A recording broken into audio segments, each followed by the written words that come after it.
Hello and welcome to this review of Iron Wheel Kentucky Blended Whiskey. Oak barrel rested, distilled, aged, and bottled in Louisville, Kentucky. And this bottle was bottled on the 107th day of 2020. I bought this years ago, 2021.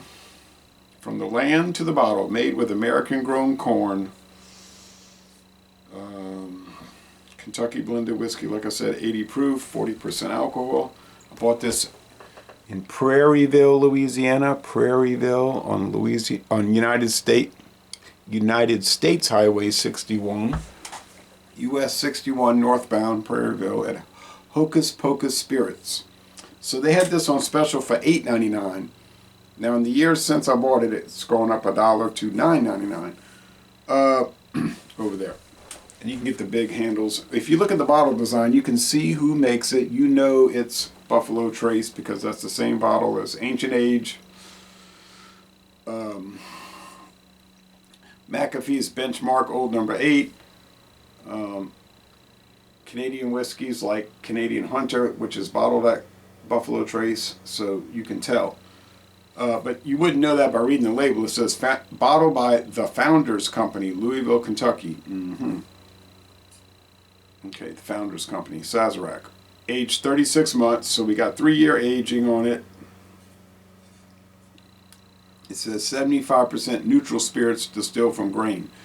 So we only have 25% straight whiskey, aged 3 years, and 75% unaged corn liquor, moonshine, as you want to call it. And then there's a whole essay on the back about the Iron Wheel. Sazerac loves to put essays on their bottles.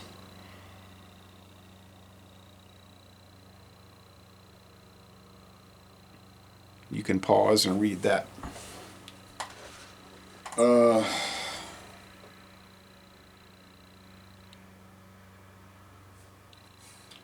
So, when I first bought this, there was nothing, right? Basically nothing on the internet about it. And it's not listed on the Sazerac website, but that's nothing new. So then I checked a few minutes ago, and there's dozens and dozens of write-ups about it. And Distiller.com has reviews for it, so it's growing. So can you buy an American blended whiskey for $8.99 and get anything worthwhile? Well, I'm about to find out.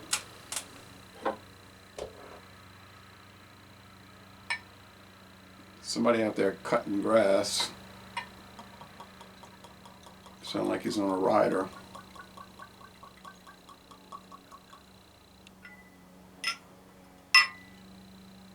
Let me check.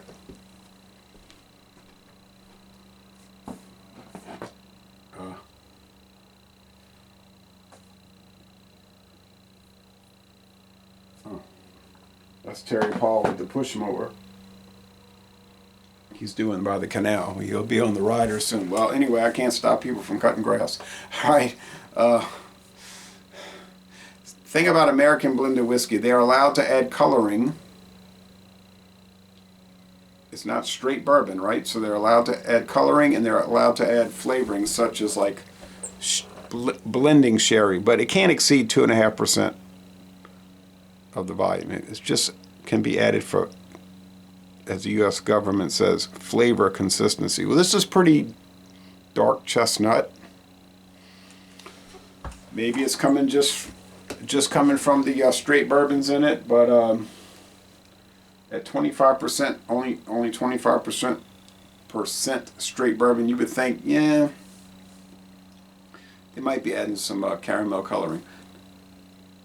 Alcohol legs, evenly spaced. Alright, so I've never had it. Don't know anyone who's ever had it. I've never read any reviews for it or seen any videos for it. I checked for videos, there's none.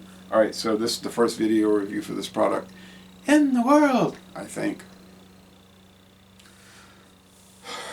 More Sazerac. More Buffalo Trace. Buffalo Trace has sort of like a house aroma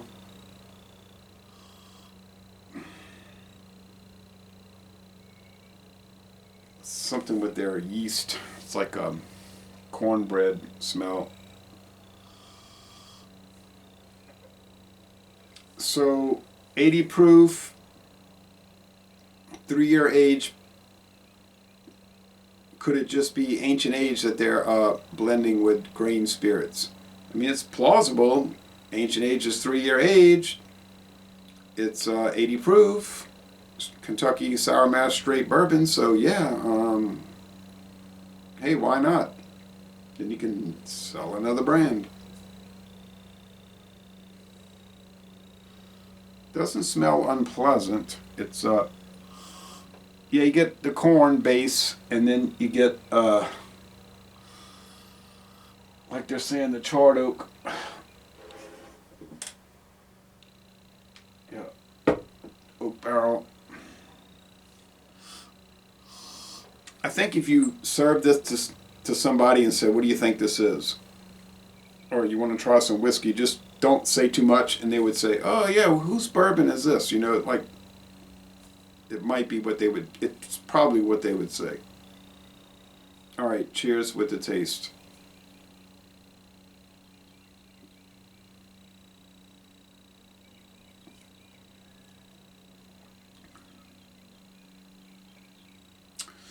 All right, so when you taste it, you know it's not, well, I know it's not straight bourbon due to the fact that you can just detect that corn spirit filler, like the grain, unaged grain spirits.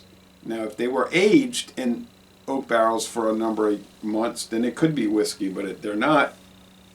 It says on the bottle, 75% grain spirits, so they distill them, probably filter them, and then they start blending them.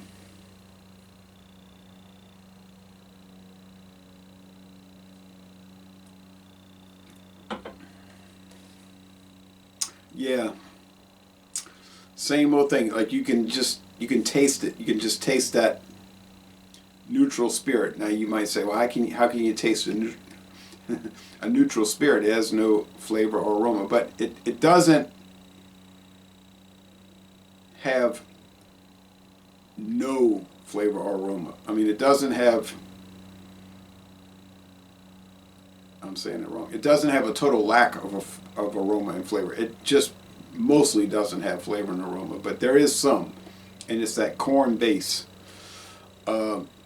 extremely filtered. Let's see if we get a topside bourbon.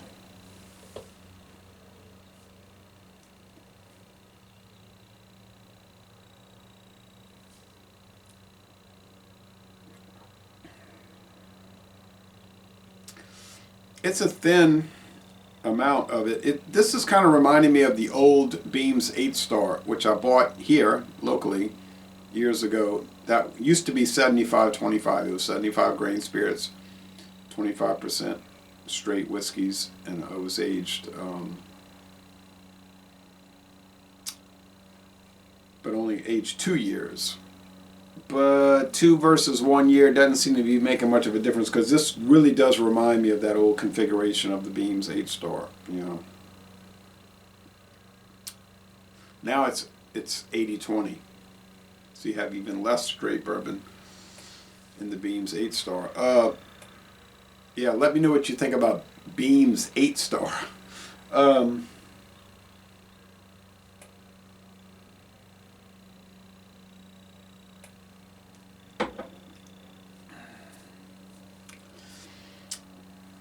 If you don't like a lot of charred oak, if you don't like a lot of heavy corn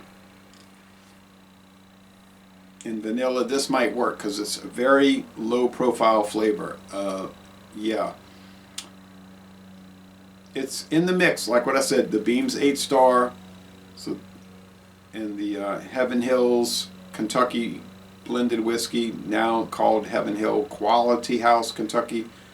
I don't know why they put it under the Quality House thing, but they did.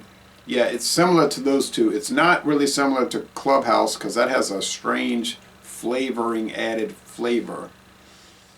It's just too peculiar, so you say, I don't think this it's pure grain spirits. You just get the flavoring thing picked up on it.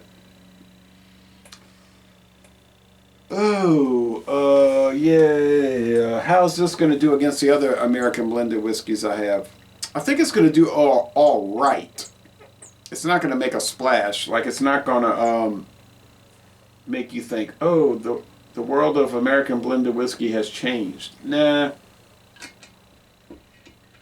You'll just say, it's more of the same stuff with a nice, new, more attractive package.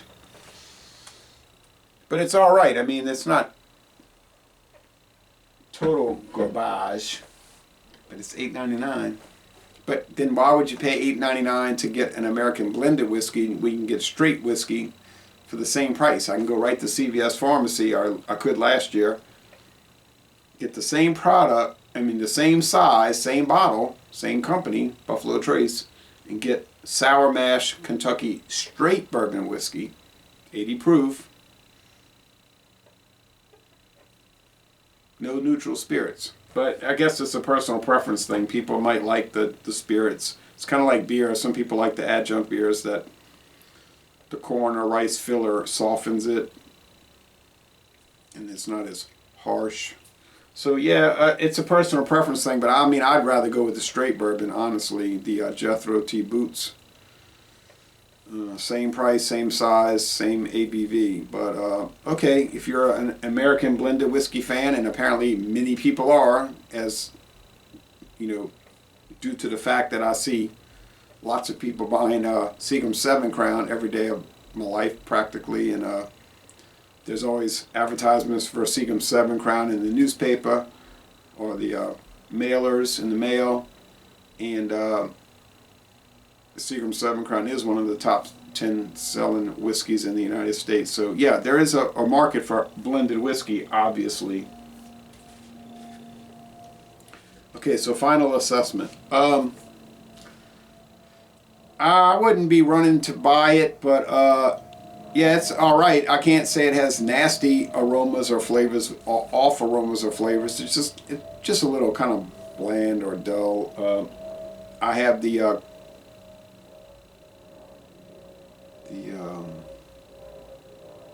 it's another Sazerac. No shock there. It's called, I bought it at Total Wine and More. It's not one of their, it's not a private label. It's called,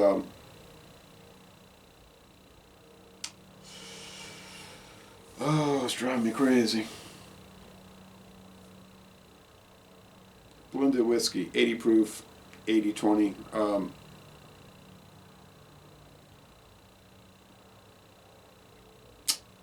I'll never think of it. You'll see it. It's a very basic looking label.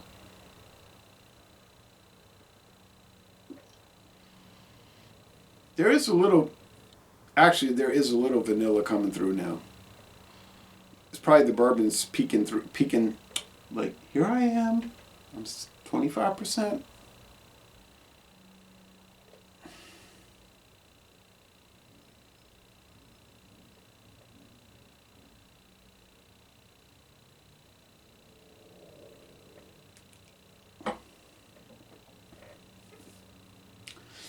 For a mixer, yeah, it would work great, because it's not going to conflict with all the mixer ingredients, the cocktail ingredients. It would be perfect for that. And for $8.99 a bottle, or now $9.99, yeah, why not? But if you're going to buy a bunch and you're going to make a bunch of cocktails or highballs, yeah, don't buy this size. They got the big bottle. Oh, it's driving me crazy. What's the name of that other blended thing I've got from Sazerac?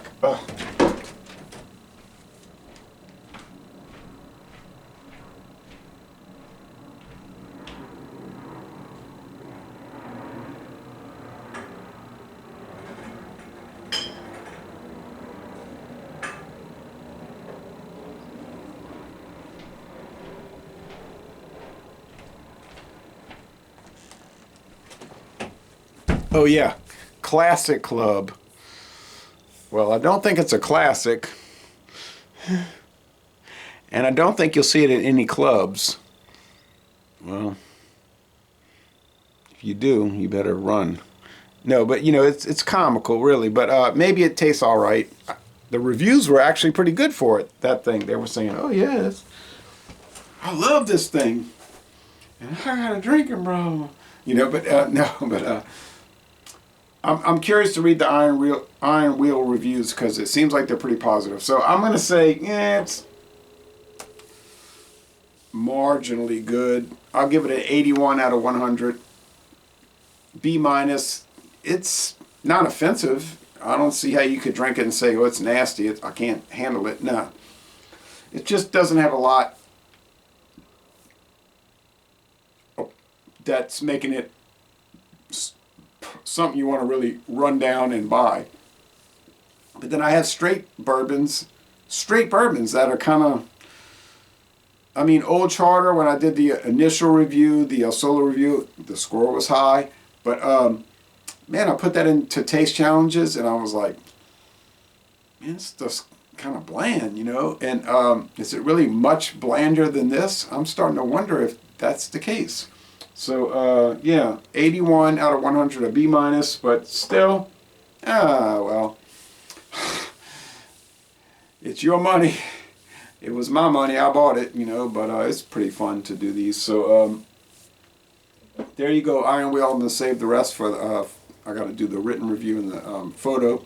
So, thanks for watching this video, and I'm going to end this by saying y'all go to Buffalo Trace and take a distillery tour. And all kidding aside, that is a great tour, and it costs no money. Check it out.